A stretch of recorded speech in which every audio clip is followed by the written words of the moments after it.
Good day everyone, I am Major Okyas and together with me is Miss Clarice Montero, and in this video, we will discuss the types of paper and pencil test, constructing selected response type, and lastly the guidelines for constructing alternative response test.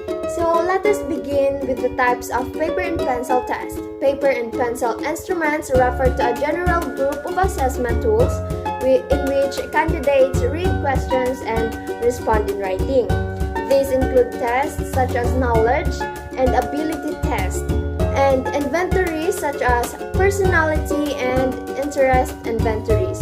Development of paper and pencil tests requires careful planning and expertise in terms of actual test construction.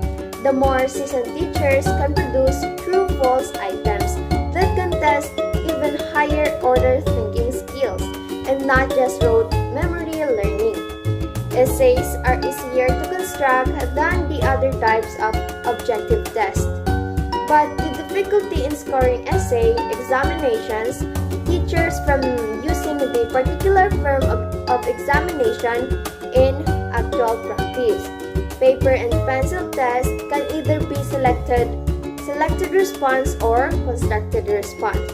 Now let us proceed to constructing selected response type.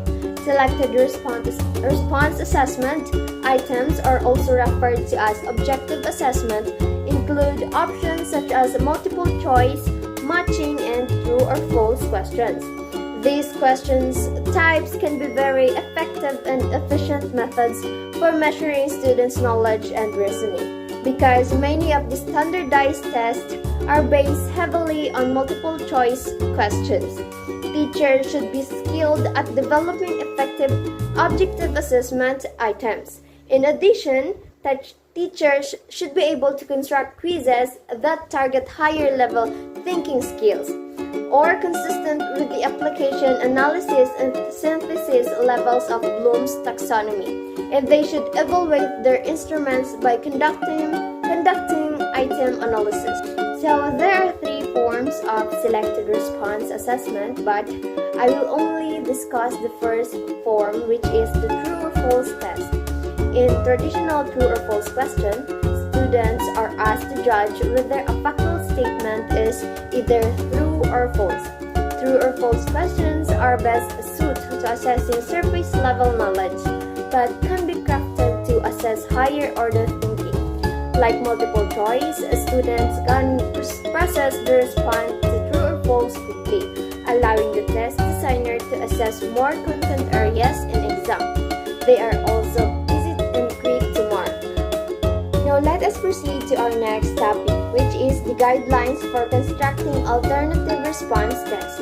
In this topic, there are 8 rules, and I will only discuss the first 3 rules, and Ms. Montero will continue discussing the rest rules. So let us start from the rule number 1. Do not give a hint inadvertently in the body of the question.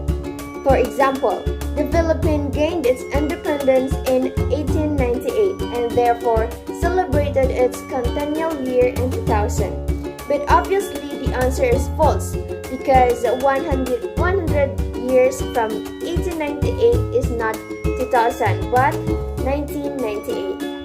Rule number 2. Avoid using the words always, never, often, and other words that tend to be either always true or always false. For example, Christmas always falls on a Sunday because it is a Sabbath day. Statements that use the word always are almost always false. A test-wise student can easily guess his way through a test like this and get high scores even if he does not know anything about the test. Rule number 3. Avoid long sentences as these tend to be true. Keep the sentences short. For example, tests need to be valid, reliable, and useful, although it would require a great amount of time and effort to ensure that the test possesses this test characteristic. Notice that the statement is true. However, we are also not sure which part of the sentence is deemed true by the students. It is just fortune that in this case all parts of the sentence are true, and hence the entire sentence is true. That example illustrates what can go wrong in long sentences. That's all, and I hope you have learned something from my report. Thank you and God bless us all.